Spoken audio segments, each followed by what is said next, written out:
Welcome parents. आज के इस वीडियो में हम लोग रेफ की मात्रा के बारे में जानेंगे कि बच्चों को रेफ की मात्रा किस तरह से सिखानी है। हिंदी भाषा में वर्ण र के दो मात्रा रूप होते हैं। यह पदेन है, पदेन की मात्रा, और यह है रेफ की मात्रा, जो वर्ण के ऊपर इस तरह से सी की तरह लगाई जाती है।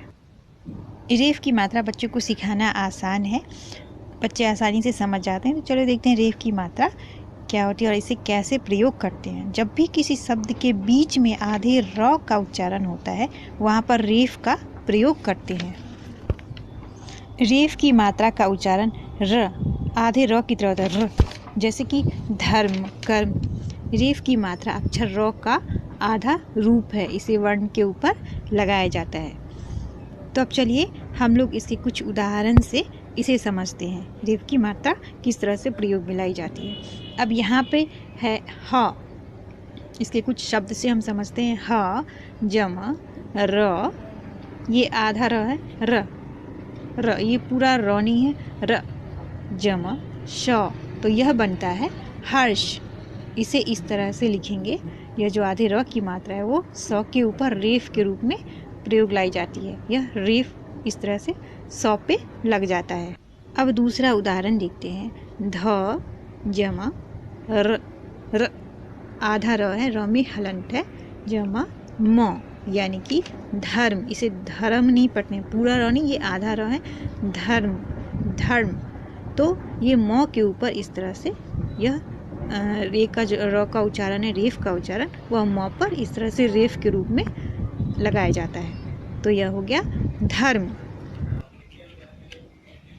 तो हमने देखा कि रेफ की मात्रा जो है वो कहाँ लगती है। रेफ की मात्रा अपनी अगले वाले वर्ण के ऊपर लगती है। तो इस तरह हमने देखा, जहाँ पर रेफ की मात्रा का उच्चारण होता है वहाँ पर रेफ की मात्रा अपने अगले वर्ण के ऊपर लगाई जाती है। उसके बाद जो वर्ण आती है उसमें लगाई जाती है रेफ की मात्रा। जैसे कि कर्म, कर्म में क के बाद र का उच्चारण, रेफ की मात्रा का उच्चारण आ रहा है, कर्म, कर्म। तो रेफ कहाँ लगेगा, म पे, उसके बाद वाले पे। तो इस तरह से क पे नहीं लगेगा, ये गलत है लिखना। इस तरह से कर्म, क्योंकि र की मात्रा, रेफ की मात्रा म पे, उसके बाद वाले वर्ण पे लगाई जाती है। यह हमेशा रेफ की मात्रा शब्द के बीच में आती है। अब वर्ग में देखिए, वर्ग, व के बाद आ रहा है र की मात्रा का उच्चारण रेफ का, तो यह रेफ कहाँ लगेगा, यह गलत है, इस तरह से लगेगा, ग पे लगेगा। रेफ की मात्रा कभी किसी स्वर के साथ नहीं प्रयोग में लाई जाती। यह स्वर रहित व्यंजन है। यह र का आधा अक्षर, र का आधा रूप है रेफ की मात्रा।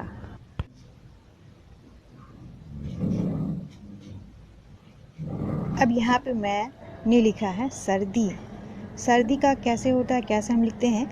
सर्दी में र की मात्रा बीच में रेफ का उच्चारण हो रहा है, लेकिन द पे पहले से मात्रा लगी है, तो उस बड़ी की मात्रा के बाद रेफ लगाएंगे। जैसे कि गर्मी में भी वही बात है, गर्मी, सर्दी, तो र बीच में आ रहा है, आधा र का उच्चारण हो रहा है। रेफ की मात्रा हमें कहाँ लगानी है, द पे लगानी है, लेकिन यहाँ पहले से बड़ी की मात्रा लगी है, सो हम बड़ी की मात्रा के बाद रेफ की मात्रा लगाएंगे।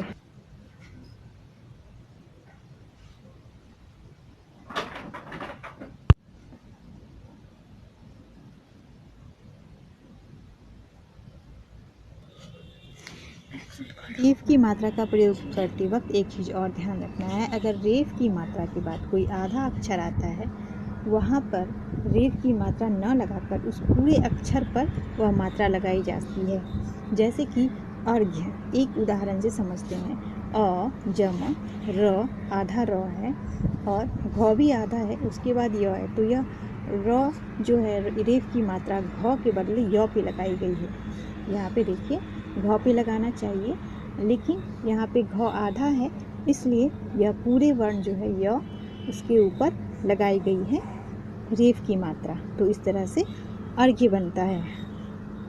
अब रेफ की मात्रा से बनने वाले कुछ शब्द हम देखते हैं। जैसे कि सूर्य, सूर्य, सूर्य, आधा र आ रहा है उच्चारण, तो यहाँ रेफ की मात्रा उसके अगले वर्ण य पे लगेगी। सूर्य, कर्म, धर्म, वर्ग, शर्म, वर्षा, खर्चा, दर्द, चर्चा, निर्यात, कार्यालय। इस तरह से रेफ की मात्रा के बहुत सारे शब्द बच्चों से आप पढ़वा सकते हैं, लिखने की प्रैक्टिस करवा सकते हैं। तो अगर ये वीडियो आपको अच्छा लगा हो, हेल्पफुल लगा हो, तो प्लीज़ इसे लाइक करिएगा, चैनल पे न्यू है तो सब्सक्राइब करिएगा और शेयर भी करिएगा।